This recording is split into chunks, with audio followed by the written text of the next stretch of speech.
Hi, this is Everett, Everett's Watercolors. Welcome to Simply Drawing with Everett.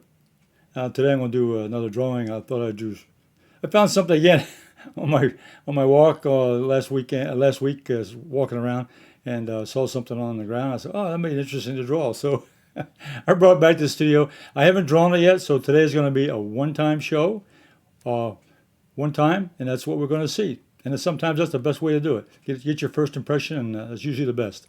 So let me take you to my painting table and let me get started. Okay, well, I found this PVC connector. It's called a T, and it's a T because of the shape of a T. It's got three outlets, 1, 2, and 3. It's called a T. Now, I put down here flat. Of course, what I'm going to do is I want to angle it so I can draw that angle, but I can't hold that and draw it too. So I got a photograph of the configuration I'm going to draw, but I'll have the actual item here sitting in front. I won't be drawing from it. I'll be drawing from the photograph, or from both of them. Okay, and so I have a piece of 8.5 by 11 sketch paper, just plain old sketch paper, and I've got a 4B pencil here. I'm going to go ahead and sketch it in real fast. So, okay, first of all, I get the overall dimensions or overall configuration, and I've got it. It's at an angle, so I'm going to start with. Let's start with a line.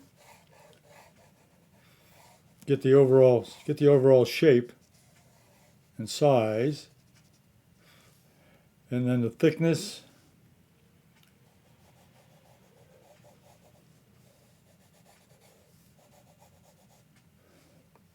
And the shape. Now that this thing is, we're not looking at head on, so it's not a circle, it's an ellipse here.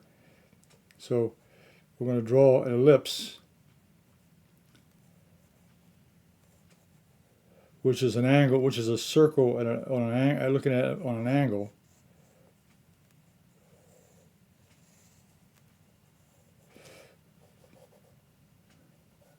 Okay, and then we have another at 9 degrees here. Now we have another section here of the T comes out here,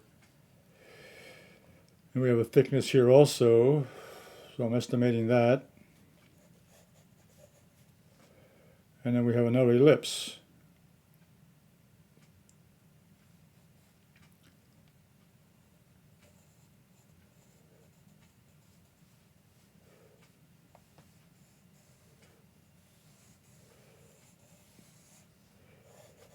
And then the X side goes here.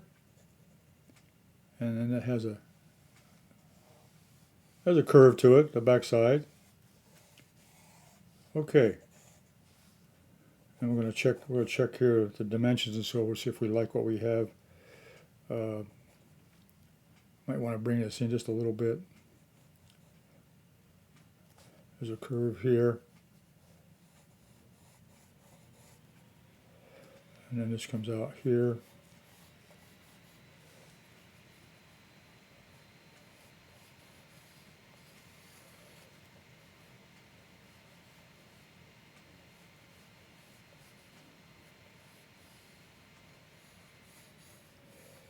The ellipse is a little bit sharper. This is a little bit sharper here because I'm looking at a different angle. This one's a little more open.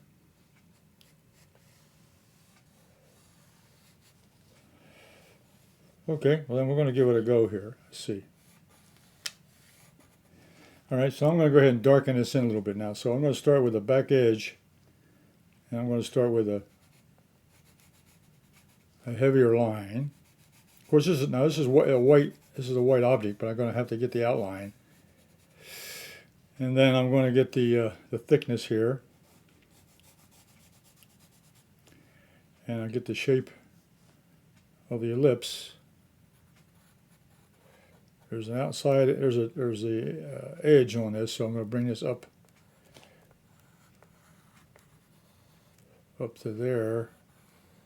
There's a little lip on it. I'm going to put that on, give a little more dimension. So I'm not looking for perfection here. I'm just doing a sketch, and the sketch is just going to give me an indication of a shape and so forth. So we won't get too concerned. I'll just make it look like, get a likeness of it. Okay, this is parallel to that side, and then it has a little curve here because it starts to curve out. This is connected. There's a curve here. Extension. And that's going to come out straight out, about 9 degrees, estimating. And I've got this ellipse here now. This ellipse is a little bit tighter because of a different angle.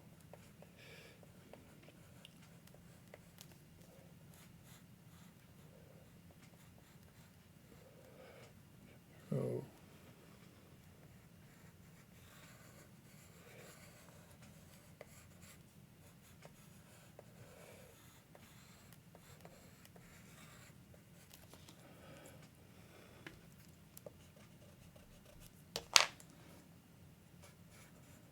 oh, very interesting shape here. I thought, when I picked it up, I said, well, that'll make an interesting one to draw in class, show a demonstration. This might be a little bit longer than the actual object, but I'm just emphasizing this. And there's a curve on this. This has got this curvular shape. Okay, we'll erase some of the extra marks here now. We don't need this over here. Take this off. So erase the extra marks. Erase the edges here. Okay, so I've got the general outline of what I want to do there. Not exactly dimensions. I didn't measure anything. I just kind of eyeballed it. Now I want to go ahead and put some. Now you can see here on the photograph there's a shadow on the inside. So I'm going to go ahead and put that in. Because the light's coming down on top. If you see here, if I turn this at an angle, you can see the shadow on the inside of the hole there. Okay, because the light's coming from above, and the edge will show up, which is nice. And the shadow is going to have a little curve to it too, because it has a circular shape, it has a circular surface. So the shadow is going to have a little edge to it, a little circular edge. So we'll do that. And then there's a little, the way this thing connects, you can see from the connection here, it's got a little, there's a little shadow right here because it has a,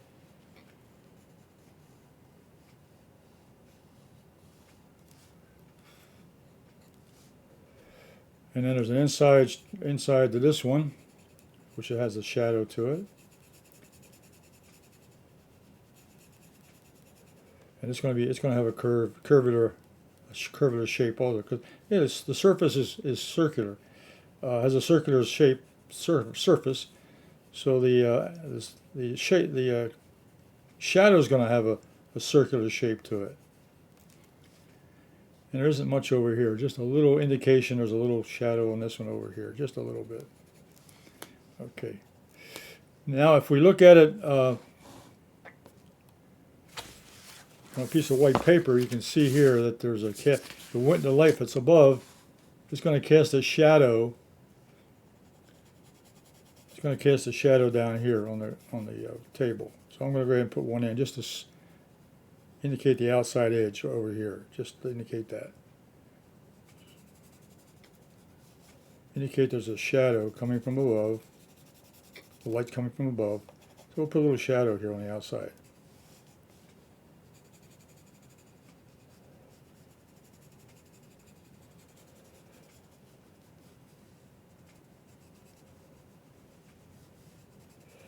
It's not a very sharp shadow. It depends on the intensity of the light and so forth. It'll have a soft shadow, a little bit of shadow over here on this side. Okay, now let's go ahead and I'll darken in I'll use the blending stump to, what that does, it smooths out the pencil marks. Makes them look a little bit cleaner.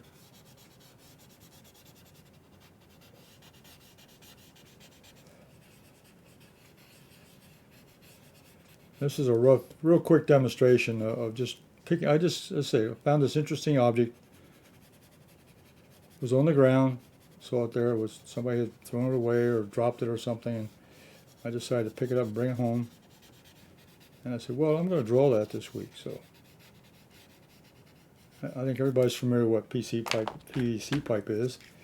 You can buy a piece of this at the hardware store. Go to your plumbing section and look for PVC. It's that simple. So I'm erasing all the extraneous markings here. A little extra. When you do an outline drawing or you do a configuration drawing, you're just capturing the shape. Okay. Okay. Well, here's my drawing here. This was a photograph here. A photograph I found online. Just printed it off to get it so I could show the configuration I'm actually painting. Then I got the actual item here in my hand, and I could turn it in. It's interesting. I could turn this all kinds of angles. So I have all kinds of. I could do this. I could draw this a dozen times different ways. Standing up vertically. Turn a little bit at the edge. Get to the top. So all kinds of configurations I could do with this one little device. So find something like this, a simple item like this, and then draw in several different directions, and do it over and over again. Be lots of good practice. Okay, so that's my drawing of the PVC coupler, which is called a Tee, PVC Tee coupler. Okay, that's where you can put one pipe here, and a third pipe on the outside, going 90 degrees from the main course. Okay, so let's go back to my main camera. Hey, okay. Well, I think on my walking tours every week, I'm out there. I'm looking around for something just unusual, something different, something interesting, something I haven't seen before, or it's changed. Lighting could be different. Shadow patterns could be different. Whatever colors, it has different every day. The weather changes and so forth, and the time of day where I'm out there drawing. I usually early in the morning, so I have a good shadow pattern from the sunrise and so forth. So I look for that. But then if I find an interesting subject, laying on the ground or whatever, and if it's something I want to draw, wow, that's all it takes. Find something interesting and then sit down and draw it. All right, so I hope you enjoyed that today. I'll be back next week with another Simply Drawing with Everett, and you'll never know what it's going to be now. It could be anything I find, or I can find something in a book or on the internet or just in my imagination. So until then, you all stay safe. I'll be back next Thursday with Everett's Watercolors. I do a watercolor demonstration, and I do Simply Drawing with Everett. I'll do that also next Thursday. So in the meantime, you all stay safe, and give me a thumbs up and a like. I appreciate that, and recommend me to your friends. Let them know I'm on every Thursday, and you go to my website. If you're subscribed to my channel, you'll be notified of all the videos. And I have over 900 videos on my YouTube channel, so you have a lot there to look at and enjoy. So until then, I'll see you next week. You all stay safe again. So bye.